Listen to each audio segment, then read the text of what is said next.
ದರವನ್ನ ಪರಿಷ್ಕರಣೆ ಮಾಡಿದ್ದಾರೆ. ಕಿಲೋಮೀಟರ್ ಲೆಕ್ಕ 1 ಕಿಲೋಮೀಟರ್ಗೆ 1 ರೂಪಾಯಿ ಅಥವಾ 10 ಕಿಲೋಮೀಟರ್ ಆದ ನಂತರ 2 ರೂಪಾಯಿ ಹೆಚ್ಚಳವನ್ನ ಮಾಡಿದ್ದಾರೆ. ಇದು ನಿಜಕ್ಕೂ ಸಾರ್ವಜನಿಕರಿಗೆ, ಅದರಲ್ಲೂ ಹೆಚ್ಚಾಗಿ ಮಧ್ಯಮ ವರ್ಗದವರಿಗೆ ಮತ್ತು ಬಡವರಿಗೆ ತುಂಬಾ ಅನಾನುಕೂಲ ಆಗುತ್ತೆ. ಯಾಕೆಂದ್ರೆ ಮೆಟ್ರೋದಲ್ಲಿ ಓಡಾಡೋರು ಅಂತ ಹೇಳಿದ್ರೆ ಮಧ್ಯಮ ವರ್ಗದವರು ಮತ್ತು ಸಾಮಾನ್ಯ ಜನರು. ಇದು ಈಗಾಗಲೇ ಬೆಲೆ ಹೆಚ್ಚಳದಿಂದ ಸಾಮಾನ್ಯ ಜನರು ತತ್ತರಿಸಿ ಹೋಗಿದ್ದಾರೆ. ಈ ರೀತಿಯ ಓಡಾಟಕ್ಕೂ ಕೂಡ ಅವರಿಗೆ ತೊಂದರೆಯಾಗುವ ರೀತಿ ಮೆಟ್ರೋ ದರವನ್ನ ಹೆಚ್ಚು ಮಾಡಿದಾಗ ಅದು ಜನಸಾಮಾನ್ಯರಿಗೆ ಎಲ್ಲೋ ಒಂದು ರೀತಿಯ ಹೊರೆಯಾಗುತ್ತೆ. ಸೊ ಸರ್ಕಾರ ಇದನ್ನ ಮನಗೊಂಡು ಏನು ಪರಿಷ್ಕರಣೆಯನ್ನ ಮಾಡಿದೆ ಆ ಪರಿಷ್ಕರಣೆಯನ್ನ ಹಿಂತೆಗೆದುಕೊಂಡ್ರೆ ನಿಜಕ್ಕೂ ಕೂಡ ಸಾರ್ವಜನಿಕರಿಗೆ ಒಳಿತಾಗುತ್ತೆ. ಯಾಕೆ ಅಂತಂದ್ರೆ ದಿನನಿತ್ಯದ ಬಳಕೆಯ ವಸ್ತುಗಳ ಏನು ಒಂದು ಪ್ರೈಸ್ ಏನಿದೆ ಅದು ಗಗನಕ್ಕೇರ್ತಾ ಇದೆ ದಿನ. ಸೊ ಒಂದು ದಿನನಿತ್ಯದ ಕೆಲಸವನ್ನ ಅಂದ್ರೆ ಬದುಕನ್ನ ನಡೆಸೋದಕ್ಕೇನೆ ಸಾಮಾನ್ಯ ಜನರಿಗೆ ಕಷ್ಟವಾಗಿರುವಂತಹ ಸಂದರ್ಭದಲ್ಲಿ ಈ ರೀತಿಯ ಮೆಟ್ರೋ ದರವನ್ನ ಹೆಚ್ಚು ಮಾಡಿದ್ರೆ ಅದು ಸಾರ್ವಜನಿಕರ ಮೇಲೆ ಅತ್ಯಂತ ಪರಿಣಾಮವನ್ನ ಬೀರ್ತದೆ. ಆರ್ಥಿಕ ಸಂಕಷ್ಟಕ್ಕೆ ಇದು ಗುರಿಯನ್ನ ಮಾಡ್ತದೆ ಅನ್ನೋ ಒಂದು ಅಭಿಪ್ರಾಯ ನನ್ನಲ್ಲಿದೆ.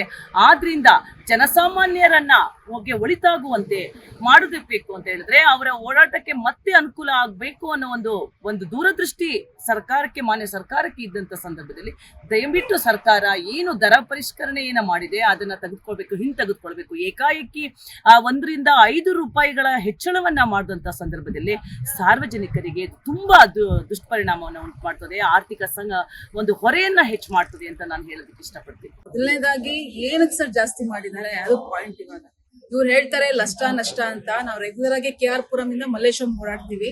ಪೀಕ್ ಅವರ್ಸ್ ಬರಲಿ ಸರ್, ಕಾಲಿಡಕ್ ಜಾಗ ಇರಲ್ಲ. ಸೊ ಲಾಸು ಅಂತಂದ್ರೆ ಜಸ್ಟ್ 1 ಇಯರ್ ಆಗಿಲ್ಲ ಸರ್ ಇನ್ಕ್ರೀಸ್ ಮಾಡಿ 100%. ಅದಾದ್ಮೇಲೆ ಎಷ್ಟೊಂದು ನಾವೆಲ್ಲ ಆಪೋಸ್ ಮಾಡಿದಕ್ಕೆ ಸ್ವಲ್ಪ ಕಮ್ಮಿ ಮಾಡಿದ್ರೆ ತುಂಬಾ ಏನ್ ಮಾಡಿಲ್ಲ ಅದನ್ನ.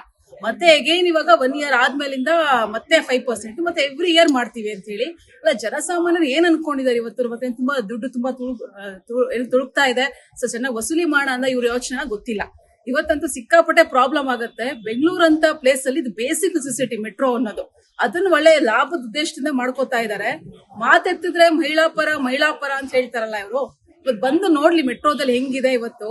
ವುಮೆನ್ ಕೋಚ್ ಒಂದ್ ಕೋಚು ಏನೋ ಇದೆ. ಅದ್ ಬಿಟ್ರೆ ಅಲ್ಲಿ ಹೋಗೋದಕ್ಕೂ ಕಾಲಿಡಕ್ಕೂ ಜಾಗ ಇರಲ್ಲ. ತುಂಬಾ ಕಷ್ಟ ಆಗತ್ತೆ ಸರ್, ಸಿಕ್ಕಾಪಟ್ಟೆ. 1 ನಿಮಿಷಕ್ಕೆ ಒಂದೊಂದು ಮೆಟ್ರೋ ಬಿಟ್ರು ಅಷ್ಟು ಜನ ಇದ್ದಾರೆ ಇವತ್ತು.